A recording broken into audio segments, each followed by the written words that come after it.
Hello friends, on this video I'll show you how to take a screenshot by menu button. And friends, please like the video, share the video and subscribe the channel. At first you have to move on setting, scroll down to additional setting, scroll down to button and gesture screenshot. Okay, then click on take a screenshot, then click on long press the menu button. Okay, here click on start. So let's try it.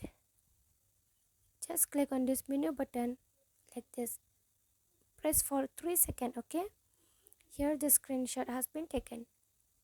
And friends, please like the video, share the video and subscribe the channel, and thanks for watching.